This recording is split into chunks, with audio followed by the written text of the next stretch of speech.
உண்மைக்கு புறம்பாக சொன்னேன். அவர் காங்கிரஸிலிருந்து அதிமுக 6 ஆண்டு காலம் ராஜ்யசபா எம்பியாக இருந்து தேமுதிகவுக்கு போய்விட்டு இப்பொழுது திமுகவில் நின்று திமுக இருந்து கொண்டு இப்பொழுது பேசிக் கொண்டிருக்கிறார். ஆக என்ன என்ன உறுப்பினர் உட்காருங்க, உறுப்பினர் தலவாசி உட்காருங்க. வேண்டாம் வேண்டாம், தேவையில்லாத விவரங்களுக்கு போக வேண்டாம்.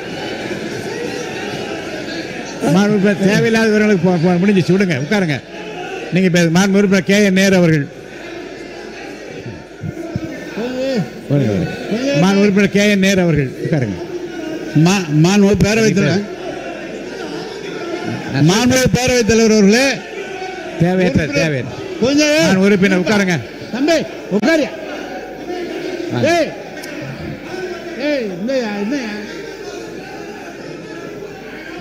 அன்பிற்கினிய நம்முடைய பேரவைத் தலைவர் அவர்களே, இல்ல அவர் உறுப்பினர் பேசுகிறார்.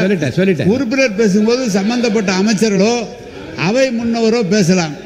இவருக்கு நீங்க தேவையில்லாம் ஒரே கிளாரிபிகேஷன் நினைச்சேன்.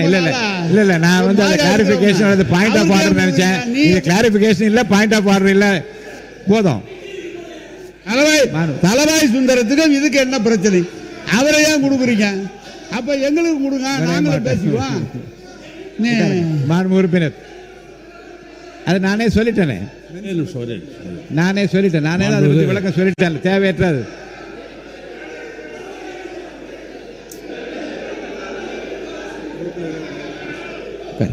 மாண்பு உறுப்பினர் தலவாசி உட்காருங்க. மாண்பு உறுப்பினர் வேலு அவர்கள். மாண்புமிகு பேரவைத் தலைவர்களே, உங்களுடைய செயலுக்கு நாங்கள் எப்பொழுதும் உள்நோக்கம் கற்பிக்க முடியாது. ஏன்னா இந்த அவையை பொறுத்தளவுக்கு முழு அதிகாரம் படைத்தவர், அதில் உங்களுக்கு மாற்று கருத்து அல்ல.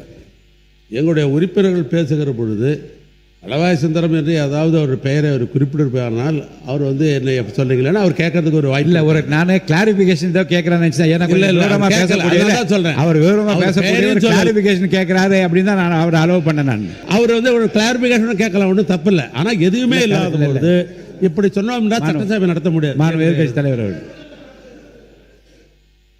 மாண்புமிகு பேரவைத் தலைவர் அவர்களே, பொதுவாக மற்றவர்கள் பேசும்போதுதான் எங்களுடைய உறுப்பினர் அண்ணன் நாசன் அவர்கள் குறுக்கிட்டு பேசுவார். ஆனால் இப்போ அவர் பேசும்போதே நீங்கள் எல்லாம் குறுக்கிட்டு பேசுவதை நாங்கள் ஏற்றுக்கொள்ள முடியாது. அது தவிர நம்முடைய முன்னாள் அமைச்சர் மூத்த உறுப்பினர் அண்ணன் திரு தலவாய் சுந்தரம் அவர்கள் குறிப்பிடும்போது பல வரலாறுகள்லாம் குறிப்பிட்டு இவர் அங்கே இருக்க அதெல்லாம் நீங்கள் இடமாறு அனுமதிக்கக்கூடாது, இதை நீங்கள் என்கரேஜ் செய்யக்கூடாது. அப்படி அவர் பேச ஆரம்பித்தால் நாங்களும் பேச ஆரம்பிப்போம். ஏன்னா இங்கே இருக்கக்கூடிய பல்வேறு தலைவர்கள், பல்வேறு உறுப்பினர்கள் பல்வேறு இடங்கள்லேருந்து வந்திருக்காங்க. இப்போ எங்கே இருக்காங்களோ அங்கே அவங்க உண்மையாக பணியாற்றி கொண்டிருக்கிறாங்க.